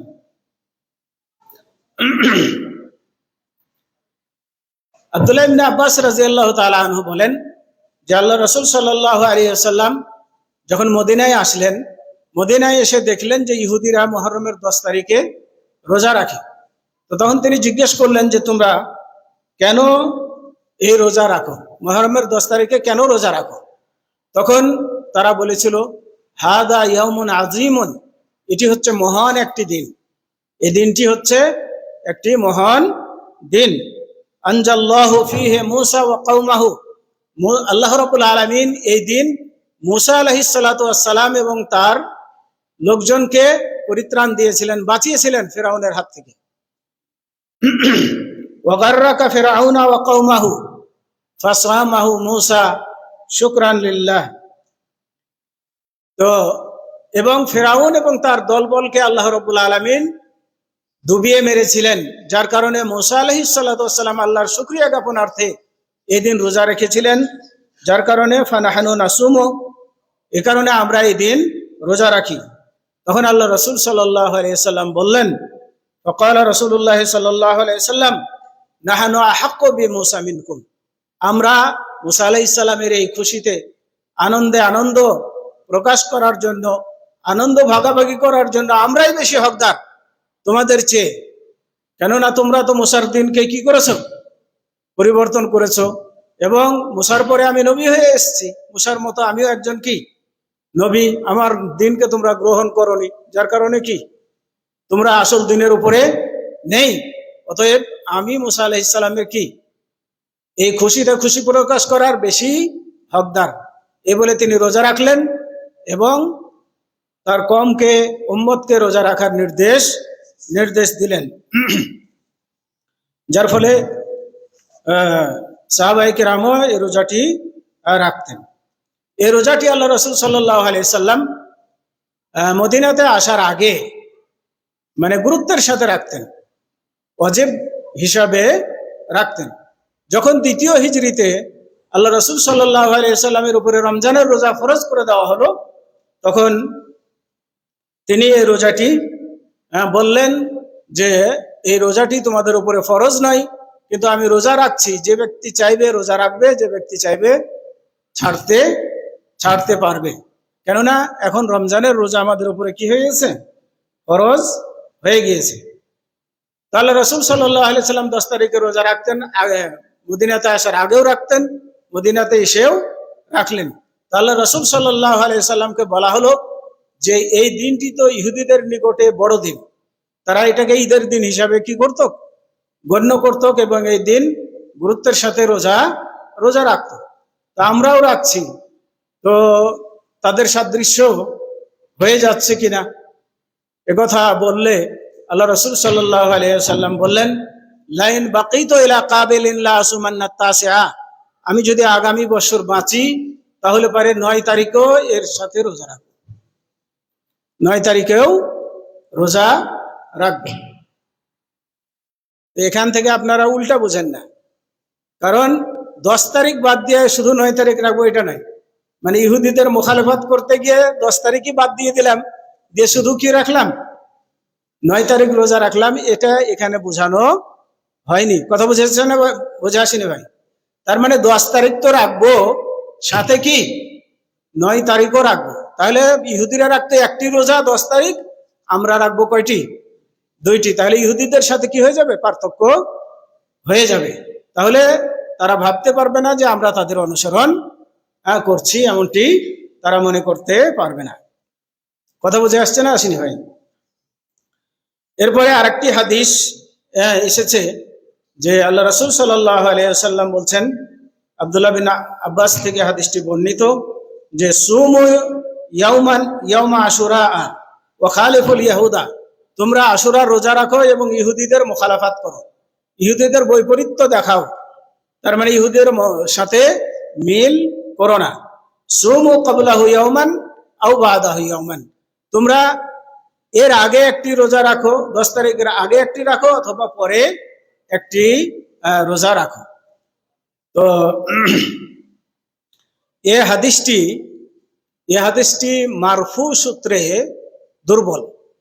মারফু ভাবে মানে আল্লাহ রসুল পর্যন্ত যদি এই হাদিসটাকে কি করা হয়, পৌঁছানো হয়, তাহলে পারে এই সনদে হাদিসটি কি জয়ীফ বা দুর্বল। কিন্তু মাওকুফ সূত্রে হাদিসটি, তার মানে আল্লাহ রসুল পর্যন্ত পৌঁছেনি, সাহাবাদের পর্যন্ত পৌঁছেছে। এই সূত্রে যদি হাদিসটি বর্ণনা করেন তাহলে পরে মুহাদ্দিসিনে কিরাম হাদিসটিকে সহি বলেছেন। তার মানে নেওয়া যেতে পারে, হাদিসটির উপরে আমল করা যেতে পারে। তাহলে রেজাল্ট কি দাঁড়ালো? তাহলে পরে আশুরার রোজা আমরা রাখবো 10 তারিখে, সাথে কি করব? 9 তারিখেও রোজা রাখবো, অথবা 11 তারিখ রোজা রাখবো। তার মানে আশুরার রোজা আপনি 3 ভাবে রাখতে পারেন। একটা হলো শুধু আশুরার 10 তারিখের রোজা রাখতে পারেন, এটা জায়েজ আছে। অথবা ইহুদিদের মুখালাফাত করার জন্য 10 তারিখের আগে একটা, তার মানে 9-10 দুটি রাখবেন, অথবা 10-11 দুটি রাখবেন, অথবা আপনি 9, 10, 11 তিনটি রোজাও রাখতে পারেন। যেহেতু একটা হাদিস আমি পূর্বে বর্ণনা করেছি, কি হাদিস ভাই? যে মুহররম মাসের রোজা হচ্ছে রমজানের পরে উত্তম রোজা। তো মুহররম মাসে যত বেশি রোজা রাখবেন ততই কি, ততই ভালো, ততই উত্তম। অতএব মুহররম মাসে আপনি যত পারেন বেশি রোজা রাখবেন। আর একটা দিক, যদি আপনি 3টা রোজা রাখেন, তাহলে চাঁদের যদি কি হয়, কোনো তারিখের উল্লেখের ক্ষেত্রে যদি মানুষ ভুলও করে, তাহলে 3টা রোজা রাখলে একটার মধ্যে পড়ে যাবে মুহররমের রোজা, তার সওয়াব থেকে বঞ্চিত হবে না। এখন কথা হলো যে মুহররম মাস সম্পর্কে এই বর্ণনাগুলো পাওয়া যায়। এই বর্ণনাগুলো পাওয়া যায়, এগুলো আল্লাহ রাসূল সাল্লাল্লাহু আলাইহি সাল্লাম থেকে প্রমাণিত। অতএব মুহররমে আপনি রোজা রাখবেন, মুহররম মাসকে সম্মান করবেন রোজার মধ্য দিয়ে। কিন্তু এই মুহররম মাসে আমরা অনেক কিছু করে থাকি যেগুলো শরীয়ত সম্মত নয়, শরীয়ত সম্মত নয়।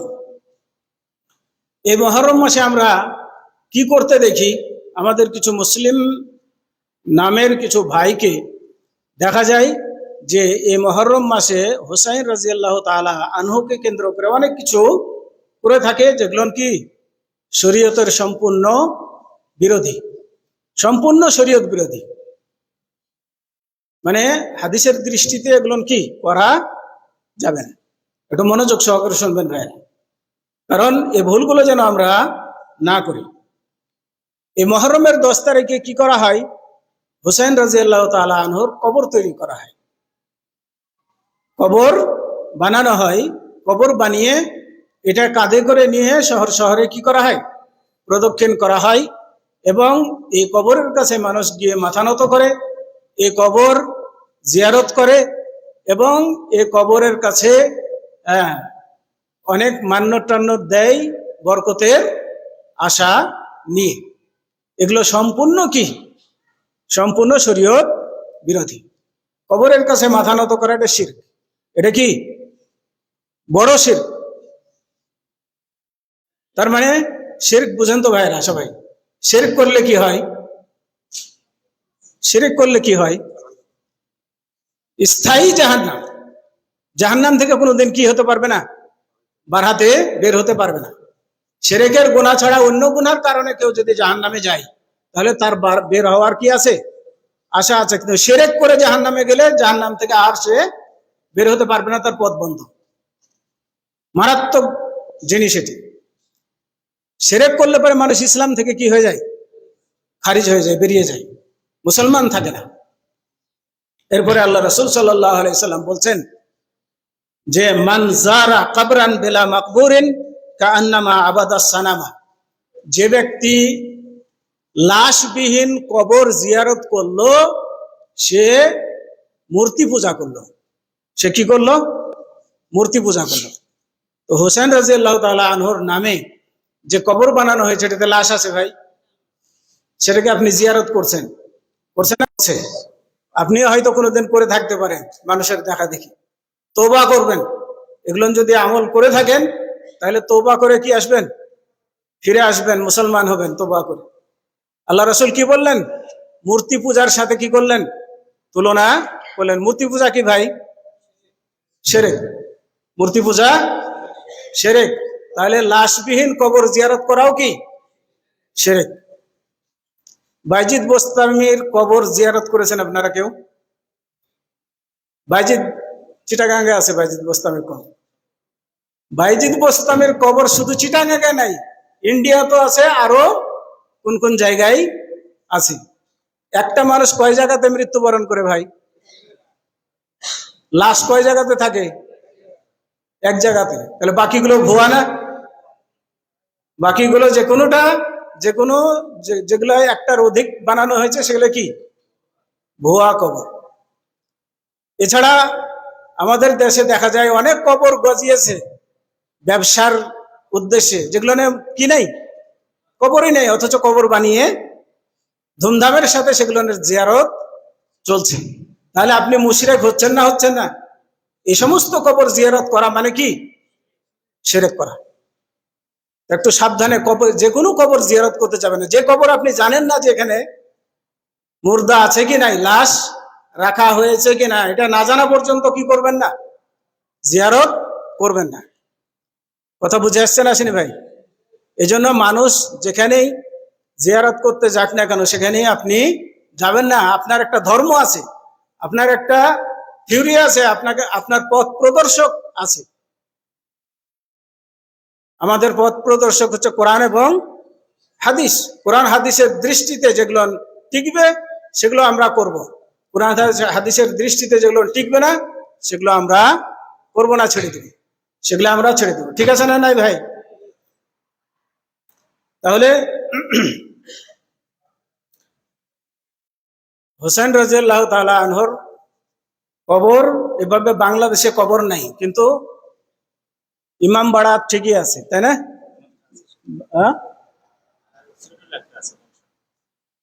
ইনি বলছেন যে সুরিটোতে একটা আছে।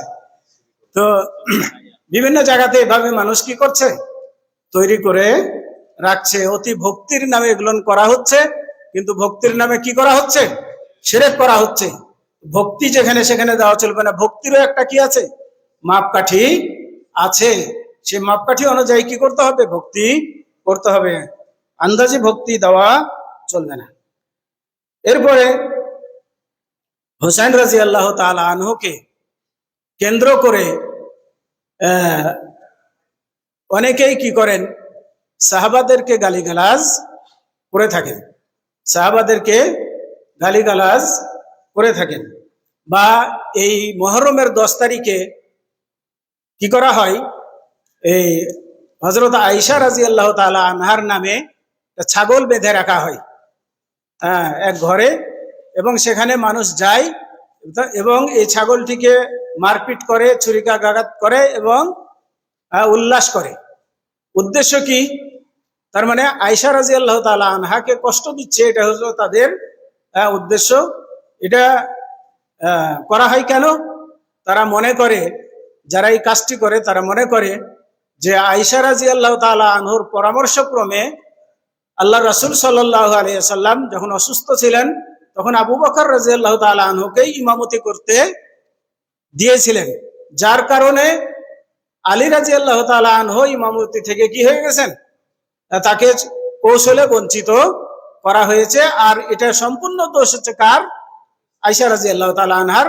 এই জন্য সে শাস্তির যোগ্য মনে করে কি করা হয়, এভাবে করা হয়, আঘাত করা হয়। এটা কি তারা ঠিক করে না বেঠিক করে ভাই? আল্লাহ রাসূলের সহধর্মিনী উম্মুল মুমিনিন আয়েশা রাদিয়াল্লাহু তাআলা আনহা, মুমিনদের জননী, তার শানে যদি এরকম গোস্তাখি করা হয় তাহলে এটা কত বড় মারাত্মক অপরাধ। এবং তিনি একজন কি সাহাবিয়া, তাই না? তিনি একজন কি সাহাবিয়া, আল্লাহর রাসূল সাল্লাল্লাহু আলাইহি সাল্লামের সহধর্মিনী। কত দিক দিয়ে তার কি আছে, গুরুত্ব রয়েছে। এছাড়াও হযরত আবু বকর, ওমর, ওসমান রাদিয়াল্লাহু আনহুম আজমাইন, এদের এবং মুগিরা বিন শুবা রাদিয়াল্লাহু তাআলা আনহু, এ ধরনের জলিলুল কদর বড় বড় সাহাবীদেরকে তারা কি করে, গালিগালাজ করে থাকে। গালিগালাজ করে থাকে এই মুহররমের 10 তারিখে। এছাড়াও অন্যান্য দিন এদেরকে গালিগালাজ করে থাকে এবং কাফের বলে আখ্যায়িত করা হয়ে থাকে। আপনাদের কাছে প্রশ্ন, আবু বকর রাদিয়াল্লাহু তাআলা আনহু, উসমান রাদিয়াল্লাহু তাআলা আনহু, এরা জান্নাতের সার্টিফিকেট পাওয়া সাহাবী নাই ভাই? ওমর রাদিয়াল্লাহু তাআলা আনহু, এদেরকে দুনিয়াতেই আল্লাহ রাসূল কি করেছেন, জান্নাতি বলে আখ্যায়িত করেছেন, জান্নাতের সার্টিফিকেট দিয়ে গেছেন। তাদেরকে যদি কেউ কাফের বলে, কাফের কি জান্নাতে যাবে ভাই? আর আল্লাহ রাসূল এই ভবিষ্যৎবাণী কি উঠিয়ে নিয়েছেন? উঠাননি। তাদের উপরে তারা জান্নাতের সার্টিফিকেট পেয়েই কি দুনিয়াতে বসবাস করেছেন, দুনিয়া থেকে বিদায় নিয়েছেন। তাদেরকে যারা কাফের বলে তারা কি ভাই? তারা নিজেরাই কি? তারা নিজেরাই মুসলমান না। যারা সাহাবাদের সম্পর্কে এরকম করে, উক্তি করে তারা নিজেরাই কি নয়, মুসলমান নয়। আমার কথাগুলো একটু মনোযোগ সহকারে শুনবেন ভাই। আমাদের মধ্যে অনেকে আছে জেনে না জেনে আমরা কি করি, বিভিন্ন সাহাবাদেরকে গালিগালাজ করে থাকি। আল্লাহ রাসূল এই মর্মে আমাদেরকে কি বলেছেন সাহাবাদের সম্পর্কে? আল্লাহ রাসূল সাল্লাল্লাহু আলাইহি সাল্লাম বলছেন, লা তাসুব্বু আসহাবি, তোমরা আমার সাহাবাদেরকে গালি দিও না। তোমরা আমার সাহাবীদেরকে কি করো না, গালি দিও না। কোন সাহাবীদেরকে, কোন সাহাবীকে গালি দিতে নিষেধ করেছেন?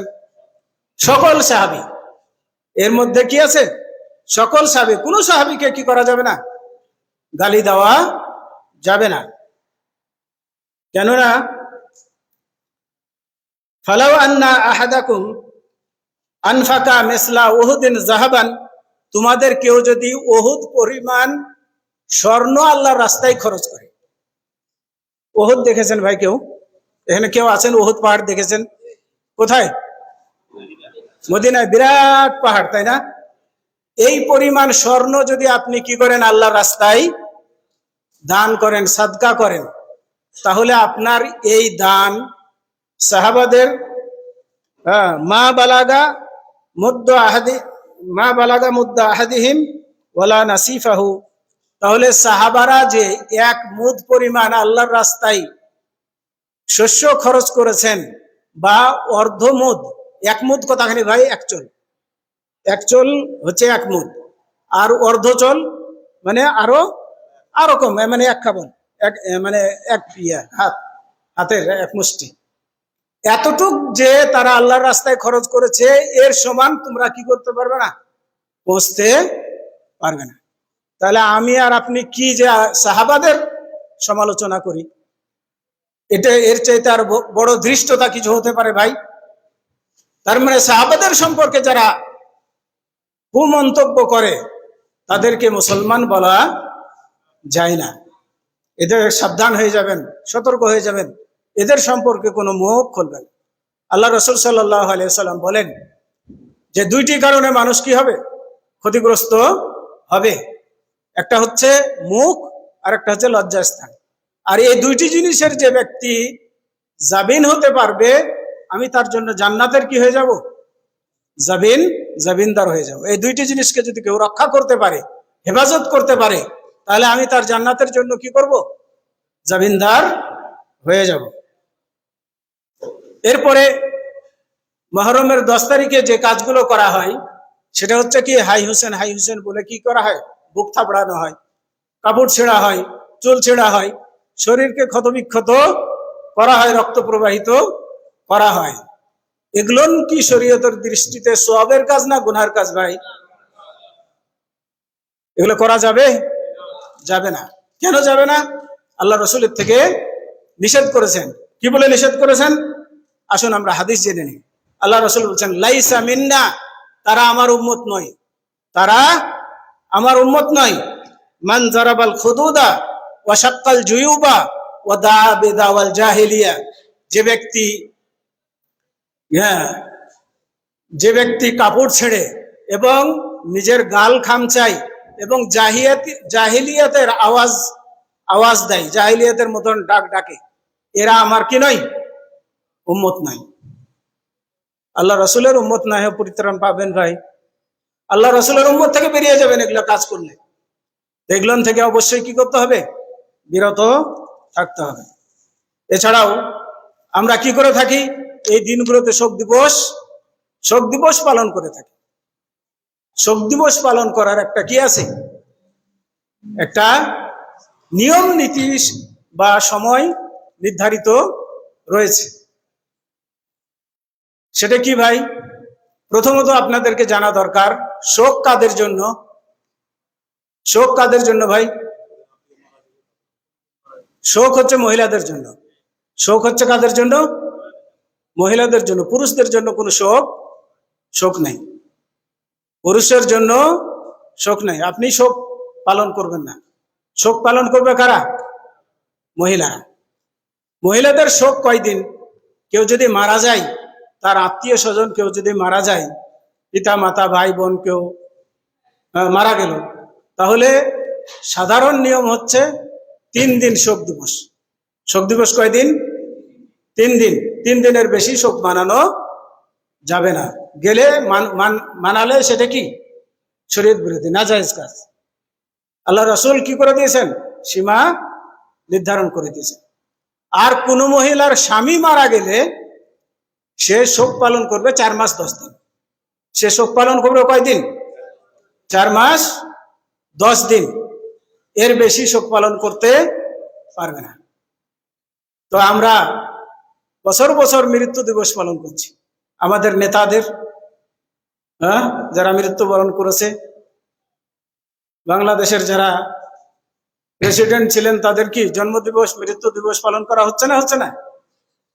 কয় বছর পর পালন করছেন আপনি? প্রতি বছর, তাই না? কবে মৃত্যুবরণ করছে পালন করছে। শরীয়তের দৃষ্টি থেকে জায়েজ না? না জায়েজ? আপনি করবেন না? করবেন না? করবেন না? করবেন না? করা যাবে না। এই কালো পতাকা উত্তোলন করাও যাবে না শোক হিসাবে।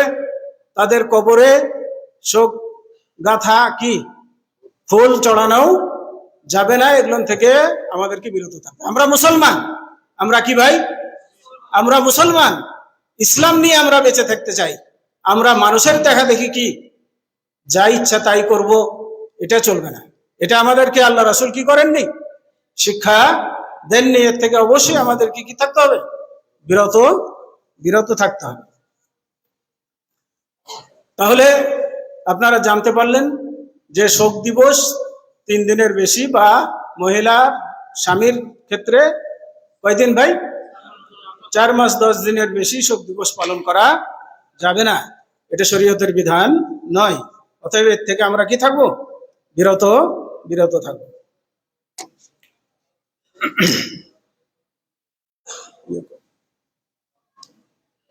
আর একটা জিনিস যেটা আমরা ভুল করে থাকি, আমাদের সবার, মুমিনদের সবার প্রিয় পাত্র হযরত হোসেন রাদিয়াল্লাহু তাআলা আনহু, আমাদের নবীর নাতি আলী এবং ফাতেমার দুলাল হযরত হোসেন রাদিয়াল্লাহু তাআলা আনহু এই মুহররমের 10 তারিখে কারবালায় শাহাদত বরণ করেন। তো একে কেন্দ্র করে আমরা বিভিন্ন রকমের মন্তব্য করে থাকি। আমাদের বিশেষ করে বাংলাদেশের কথা বলি, বাংলাদেশে অনেক মানুষ একথা বলে থাকেন যে কারবালার লড়াই ছিল হক এবং বাতিলের লড়াই। বলে না ভাই? কারবালার যুদ্ধ ছিল কি? হক এবং বাতিলের লড়াই। এই কথা বলাটা কোরআন হাদিসের দৃষ্টিতে কতটুকু কি সঠিক, এটা আমাদেরকে জানতে হবে, তারপরে মুখ খুলতে হবে। আমার প্রশ্ন বুঝেছেন তো ভাইরা? হ্যাঁ, কারবালার লড়াই ছিল কি? হক বাতিলের লড়াই। এ কথাটা বলা হাদিসের দৃষ্টিতে কতটুকু ঠিক, এই কথাটি আমি আপনাদের সামনে তুলে ধরব। হোসেন রাদিয়াল্লাহু তাআলা আনহু সকল মুমিনের মনে কোঠায় মহব্বতের সাথে গাঁথা আছে। হোসেন রাদিয়াল্লাহু তাআলা আনহুর নাম। সকল মুমিন মুসলমান কি করে? এক বাক্যে তাকে ভালোবাসেন, মহব্বত করেন, তাকে সম্মান প্রদর্শন করেন। এ কথা ঠিক, কিন্তু তাই বলে আমরা এই কথা বলতে পারি না যে এটা মানে তার এবং ইয়াজিদের মধ্যে যে কি হয়েছিল, মানে লড়াই হয়েছিল, এটা হক বাতিলের লড়াই, এটা আমরা বলতে পারি না। কেন বলতে পারি না? কেন বলবো না? যখন মুআবিয়া রাদিয়াল্লাহু তাআলা আনহু মৃত্যুবরণ করেন, তখন তার ছেলে ইয়াজিদ তিনি কি করেন? তিনি গ্রহণ করেন, তিনি মুসলমানদের আমির আমির হন এবং তার হাতে 60 জন সাহাবা সহ মানে মানে ইসলামী বিশ্বের সকল বড় বড় গভর্নর যারা ছিলেন সবাই কি করেছিলেন? ইমারতের বায়াত নিয়েছিলেন। তাকে আমির বলে কি করেছিলেন? মেনে মেনে নিয়েছিলেন। তার হাতে বায়াত করে তিনি আমির হয়ে যান। শুধুমাত্র 4 জন সাহাবী, মদিনাতে 4 জন সাহাবী তারা এই বায়াত থেকে কি ছিলেন? কোনো কারণে বিরত ছিলেন। তারা হচ্ছেন কে? আব্দুল্লাহ ইবনে আব্বাস রাদিয়াল্লাহু তাআলা আনহু, আব্দুল্লাহ বিন উমর রাদিয়াল্লাহু তাআলা আনহু, হুসাইন রাদিয়াল্লাহু তাআলা আনহু এবং আব্দুল্লাহ বিন জুবাইর রাদিয়াল্লাহু তাআলা আনহু। এই 4 জন কি করেননি? বায়াত গ্রহণ করেননি।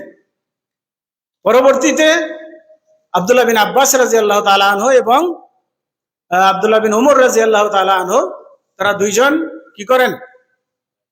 বায়াত গ্রহণ করেন। বাকি থাকলো কয়জন? 2 জন, হুসাইন রাদিয়াল্লাহু তাআলা আনহু এবং আব্দুল্লাহ বিন জুবাইর রাদিয়াল্লাহু তাআলা আনহু। এরা মদিনা ছেড়ে মক্কায় চলে গেলেন। মক্কাতে যখন গেলেন তখন কুফার গভর্নরদের পক্ষ থেকে হুসাইন রাদিয়াল্লাহু তাআলা আনহুর কাছ থেকে বারবার চিঠি আসতে লাগলো যে আপনি কি করুন, আমাদের কাছে আসুন, আপনার কাছে আমরা বায়াত করব, আপনাকে খলিফা হিসাবে আমরা নিযুক্ত করব। এরকম 150টি চিঠি তার কাছে এসেছিল। তখন হযরত হুসাইন রাদিয়াল্লাহু তাআলা আনহু তাদের এই মনোভাব জানার জন্য তার চাচাতো ভাই মুসলিম বিন আকিল রাদিয়াল্লাহু তাআলা আনহুকে প্রেরণ করলেন কুফায়।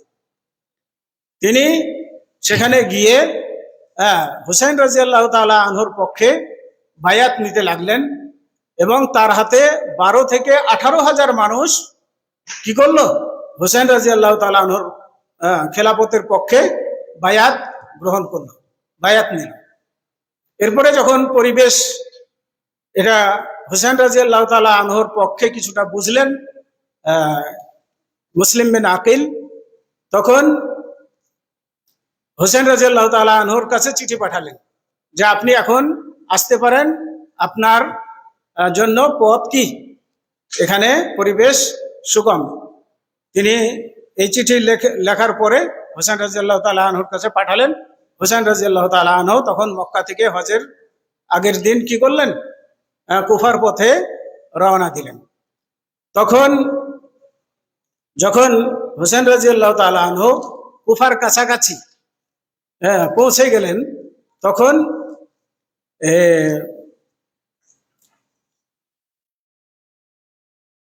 তখন কুফার গভর্নর ছিল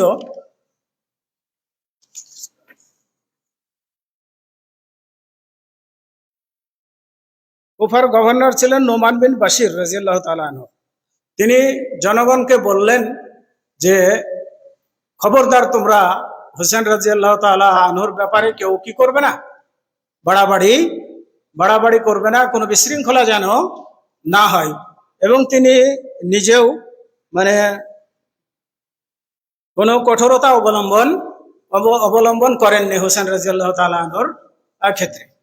এই দেখে কিছু কুচক্রী মহল তারা চক্রান্ত করে এই নোমান বিন বাশির রাদিয়াল্লাহু তাআলা আনহুকে, নোমান বিন বাশিরকে কি করলেন?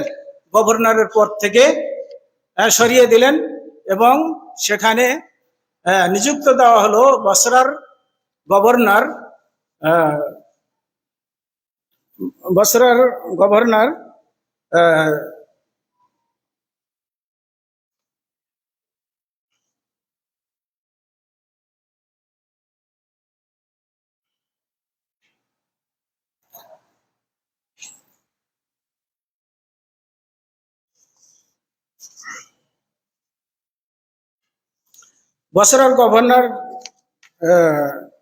নামটা এখন মনে আসছে না।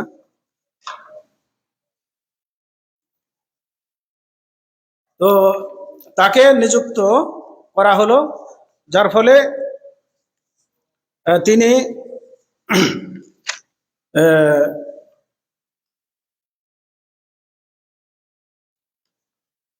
সেনাপতি আমর ইবনে সাদ বিন আবি ওয়াক্কাস এর নেতৃত্বে কি করলেন, কারবালার ময়দানে হুসাইন রাদিয়াল্লাহু তাআলা আনহুর রোধ করলেন। তো যখন হুসাইন রাদিয়াল্লাহু তাআলা আনহুর গতিরোধ করা হলো, তখন হুসাইন রাদিয়াল্লাহু তাআলা আনহু 3টা প্রস্তাব দিয়েছিলেন। একটা হলো যে আমাকে কোনো সীমান্তের কোনো স্থানে আমাকে চলে যাওয়ার কি করা হোক, অনুমতি দেওয়া হোক, অথবা আমাকে মদিনায় ফিরে যাওয়ার অনুমতি দেওয়া হোক, অথবা আমাকে ইয়াজিদের হাতে বায়াত করার অনুমতি দেওয়া হোক। এই 3টা প্রস্তাব তিনি করেছিলেন।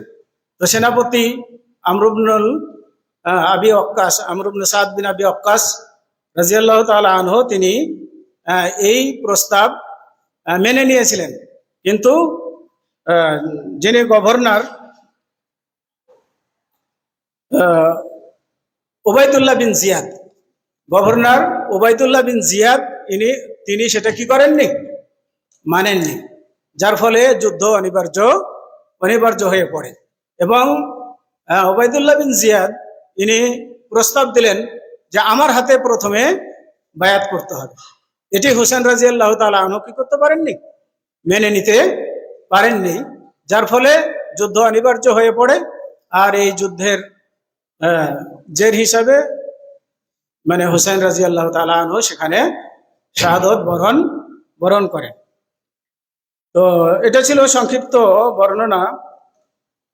এখন কথা হলো, এই ইয়েকে কেন্দ্র করে, হুসাইন রাদিয়াল্লাহু তাআলা আনহুর এই মর্মান্তিক শাহাদতকে কেন্দ্র করে মানুষ ইয়াজিদ বিন মুআবিয়া কে কি করে, গালাগালি করে, এবং তার পিতা মুআবিয়া রাদিয়াল্লাহু তাআলা আনহুকে গালাগালি করে থাকে। এভাবে দোষারোপ করা হয়ে থাকে। তো এই যুদ্ধকে কেন্দ্র করে একদল চরমপন্থী এটাকে কি মানে হুসাইন রাদিয়াল্লাহু তাআলা আনহুর পক্ষ নিয়ে একদল সাহাবাকে গালিগালাজ করে, আবার আরেক দল হুসাইন রাদিয়াল্লাহু তাআলা আনহুকে কি করে, দোষারোপ করে। আমরা আহলে সুন্নাত ওয়াল জামাতের আমাদের আকীদা বা বিশ্বাস এ সম্পর্কে কি, আমাদের এ সম্পর্কে কোনো মন্তব্য না করা, কোনো কারো পক্ষে কোনো ভালো মন্দের মন্তব্য না করা, এই ব্যাপারে চুপ থাকা। কারণ এটি ছিল একটি রাজনৈতিক দ্বন্দ্ব, যার ফলে এই ঘটনা ঘটেছে। এবং সাহাবীদের কোনো মানে ইজতিহাদি ভুল এটা কি নয়, অপরাধ নয়। বা কোনো মুস্তাহিদের ইজতিহাদি ভুল যদি হয়ে থাকে, তাহলে সেটা কি নয়, অপরাধ হিসাবে আমরা কি করব না, ধরবো না। সেই হিসাবে আমরা কোনো পক্ষকেই কি করব না, গালিগালাজ করব না। কারণ হুসাইন রাদিয়াল্লাহু তাআলা আনহুর বিপক্ষে, ইয়াজিদের পক্ষে 60 জনের মতো সাহাবী কি ছিলেন, তার পক্ষে ছিলেন। তাহলে যদি আপনি বলেন যে হুসাইন রাদিয়াল্লাহু তাআলা আনহু হক আর ইয়াজিদ কি বাতিল, তাহলে এই 60 জন সাহাবী যে ইয়াজিদের পক্ষে ছিলেন তারাও কি বাতিল বলা হলো না তাদেরকে? সাহাবীদেরকে আপনি বাতিল বলতে পারবেন? এখানে কি বলা হলো? আমি আগে হাদিস গুলো বললাম, কি বলা হলো? সাহাবাদের সম্পর্কে কোনো মন্তব্য করা যাবে না। অতএব এই হক বাতিলের লড়াই, এটা বলা কি হবে না, ঠিক হবে না। কথা বুঝে আসছে না, আসেনি? অতএব এখানে আমরা চুপ থাকবো। এখানে কি থাকবো? চুপ থাকবো। এটি আল্লাহ রাব্বুল আলামিন ভালো জানেন। এবং তাদের এগুলো ইজতিহাদি কিছু সমস্যা, ভুলভ্রান্তি হয়েছে দুই পক্ষেরই, যার কারণে এই ধরনের ঘটনা ঘটে গেছে। এখানে আমাদের মন্তব্য করার কি নাই, কোনো অধিকার নাই। এগুলো থেকে আমরা নিজেদেরকে বিরত রাখবো। এছাড়াও আল্লাহ রসুল সাল্লাল্লাহু আলাইহি ওয়াসাল্লাম, আমি এই দুটি হাদিস বলে বন্ধ করে দেব, যে আল্লাহ রসুল সাল্লাল্লাহু আলাইহি ওয়াসাল্লাম দুটি ভবিষ্যৎবাণী করেছিলেন। এটা একটু মনোযোগ সহকারে শুনবেন। যে আল্লাহ রসুল সাল্লাল্লাহু আলাইহি ওয়াসাল্লাম বলছেন, আউয়ালু জাইশিম মিন উম্মতি ইয়াকজুন আল বাহারা কাদ আউজাবু, যে আমার উম্মতের একটি দল সমুদ্র যুদ্ধে উপনীত হবে, সমুদ্র যুদ্ধ করবে। তারা তারা জান্নাতকে ওয়াজিব করে নেবে। যারা এই যুদ্ধে অংশগ্রহণ করবে তারা কি করবে? জান্নাতকে ওয়াজিব করে নেবে। এটা একটা আল্লাহ রসুলের ভবিষ্যৎবাণী। বুঝতে পেরেছেন তো ভাইরা? মানে সমুদ্র পথে আমার উম্মতের একদল লোক কি করবে? সমুদ্র পথে যুদ্ধ করবে। তার মানে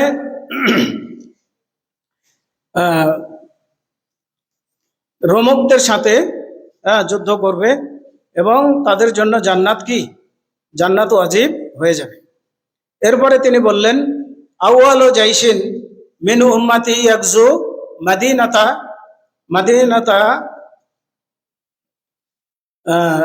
মাদিনাতা কুবরুস মাগফুরুন লাহুম, এবং আমার উম্মতের একদল লোক কুবরুসে কি করবে? কুবরুস যুদ্ধে উপনীত হবে, তাদেরকে ক্ষমা করে দেওয়া হবে, তাদেরকে ক্ষমা করে দেওয়া হবে। এই দুইটা যুদ্ধের কথা আল্লাহ রাসূল সাল্লাল্লাহু আলাইহি সাল্লাম ভবিষ্যৎবাণী করেছিলেন। এই দুটা যুদ্ধ কি ভাই? তো এই যুদ্ধ সম্পর্কে মুহাল্লাব বলেন যে প্রথম যুদ্ধ, যেই মানে সমুদ্র পথে প্রথম যুদ্ধ যেটা হয়েছিল, সেটা উসমান রাদিয়াল্লাহু তাআলা আনহুর খেলাফতকালে মুয়াবিয়া রাদিয়াল্লাহু তাআলা আনহুর নেতৃত্বে তিনি কি করেছিলেন? মুয়াবিয়া রাদিয়াল্লাহু তাআলা আনহুর নেতৃত্বে যুদ্ধ হয়েছিল যে রোমকদের বিরুদ্ধে, এবং সেই যুদ্ধে তিনি কি করেছিলেন? তাদের একটি এলাকা তিনি বিজয় করে ফিরে এসেছিলেন। সেটা হচ্ছে কি,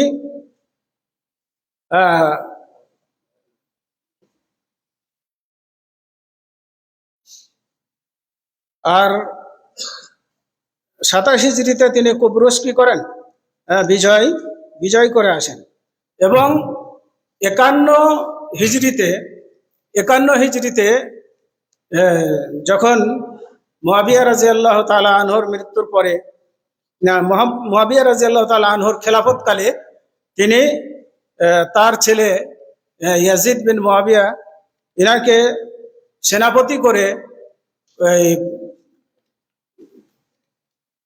সেনাপতি করে পাঠিয়েছিলেন রোমকদের বিরুদ্ধে যুদ্ধ করতে। তো তিনি কি করেছিলেন? রোমকদের বিরুদ্ধে এই সাগর যুদ্ধে কি করেছিলেন? অংশগ্রহণ করেছিলেন এবং তাদের রাজধানী কনস্টান্টিনোপল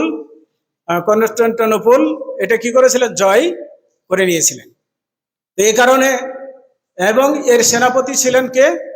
ইয়াজিদ বিন মুয়াবিয়া, এবং তার নেতৃত্বে হুসাইন রাদিয়াল্লাহু তাআলা আনহু এবং আব্দুল্লাহ ইবনে ওমর, আব্দুল্লাহ ইবনে আব্বাস, আব্দুল্লাহ বিন জুবাইর রাদিয়াল্লাহু তাআলা আনহু, এরাও কি ছিলেন? তার নেতৃত্বে এই যুদ্ধে অংশগ্রহণ করেছিলেন।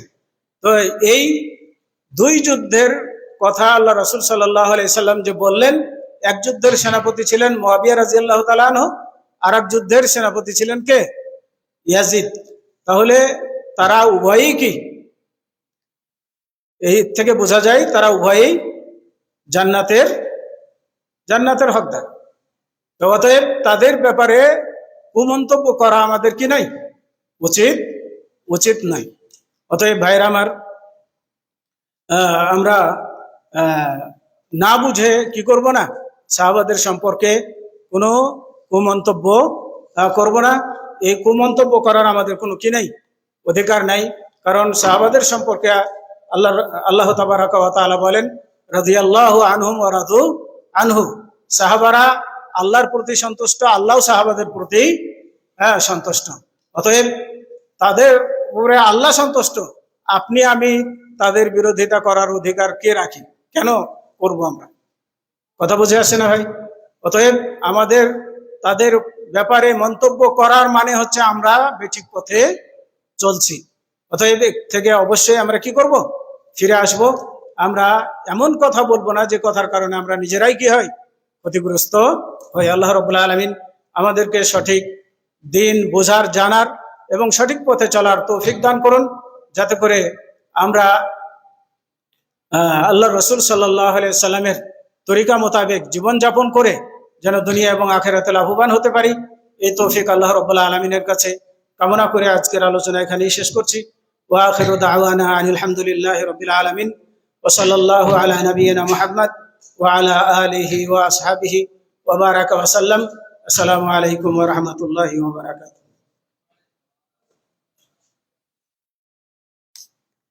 মাশাআল্লাহ, জাযাকাল্লাহ খায়রান শাহেককে